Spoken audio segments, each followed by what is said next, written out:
Ya, salam saudara yang dikasih oleh Tuhan dimanapun saudara berada.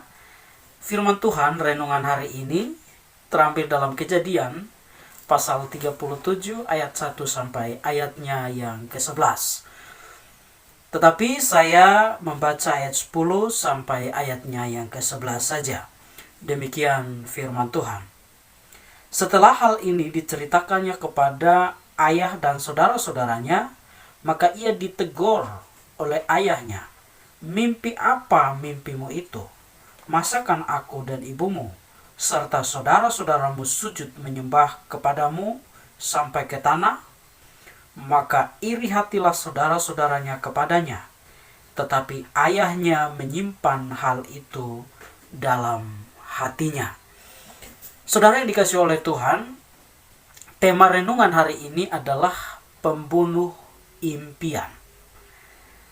Firman Tuhan ini berbicara tentang kisah hidup Yusuf dan saudara-saudaranya dan keluarganya.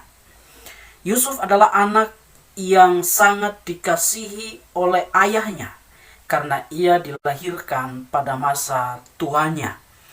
Dan pada waktu Yusuf masih remaja, usia 17 tahun, setiap hari tugasnya adalah menggembalakan domba bersama saudara-saudaranya. Dan setiap hari ketika dia kembali ke rumah, dia curhat kepada ayahnya tentang kejahatan yang dilakukan oleh saudara-saudaranya. Ayahnya sangat mengasihi Yusuf. Ayahnya sangat mengasihi dia, sampai membuatkan dia jubah maha indah. Hal ini membuat saudara-saudaranya sangat benci kepada Yusuf, sehingga mereka tidak lagi menyapanya dengan ramah. Atau dengan kata lain, mereka berkata kasar terhadap Yusuf. Ditambah lagi ketika Yusuf menceritakan mimpinya, bahwa ke depan dia akan menjadi seorang pembesar, dia akan menjadi penguasa, saudara-saudaranya makin benci kepadanya. Saudara yang dikasihi oleh Tuhan, apa yang mau kita pelajari dari kisah ini? Semua orang pasti punya mimpi-mimpi, setiap orang pasti punya harapan-harapan atau cita-cita yang ingin diraih ke depan. Namun tidak semua orang bisa berhasil untuk mewujudkannya. Tidak semua orang mimpinya bisa dapat menjadi kenyataan. Mengapa? Karena mereka telah dijatuhkan oleh para pembunuh impian itu. Apa pembunuh impian? Pembunuh impian adalah orang-orang yang ketika mendengar orang lain mengutarakan mimpinya, mereka langsung memberikan komentar-komentar yang negatif. Udah, jangan kamu berharap terlalu tinggi, nanti kamu tidak bisa mencapainya. Atau ada perkataan-perkataan yang meremehkan. Ah, kamu tidak mungkin berhasil. Ah, kamu tidak bisa. Bakat saja kamu tidak punya. Parahnya lagi ketika komentar-komentar itu datang dari orang-orang terdekat kita. Seperti orang tua yang tidak mendukung, seperti keluarga, saudara-saudara, tetangga, teman, dan lain sebagainya. Saudara yang dikasihi oleh Tuhan, saat kita berhadapan dengan orang-orang seperti itu, apa yang mau kita lakukan? Mari kita ingat cerita Yusuf.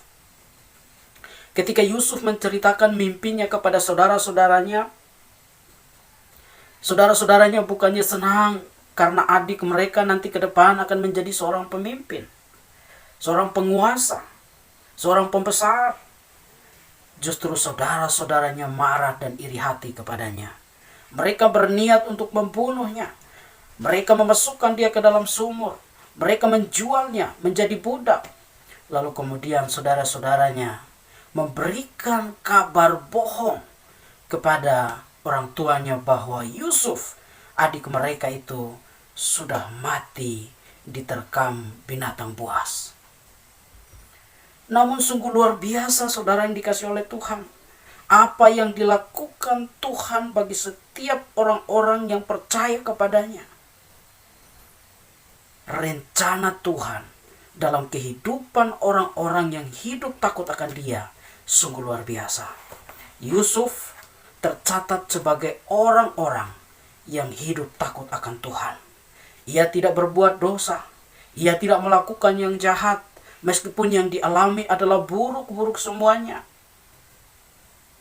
Tetapi Yusuf tetap memilih untuk hidup takut akan Tuhan.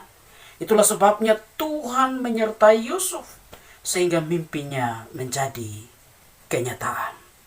Saudara yang dikasihi oleh Tuhan, banyak orang mereka-rekakan yang jahat kepada kita. Banyak orang berusaha untuk menghentikan cita-cita kita. Banyak orang berusaha menggagalkan harapan-harapan kita ke depan. Namun ingat bahwa rencana Tuhan dalam kehidupan setiap anak-anak Tuhan tidak bisa dimatikan, tidak bisa dihentikan oleh siapapun. Ketika mimpi besarmu diremehkan, jangan kecut dan tawar hati. Jangan pernah jadikan itu sebagai beban yang akan menghambatmu, tetapi jadikan itu sebagai pemicu semangatmu. Tetap semangat, selalu mengandalkan Tuhan dalam setiap langkah-langkah yang kita ambil. Balaslah para pembunuh impian itu dengan prestasi, sehingga terbukti bahwa anggapan mereka terhadap kita adalah keliru. Amsal 23 ayat 17 dan 18 firman Tuhan berkata demikian. Janganlah iri hatimu kepada orang-orang yang berdosa, tetapi takutlah akan Tuhan senantiasa. Karena masa depan sungguh ada dan harapanmu tidak akan hilang. Tuhan Yesus memberkati. Amin.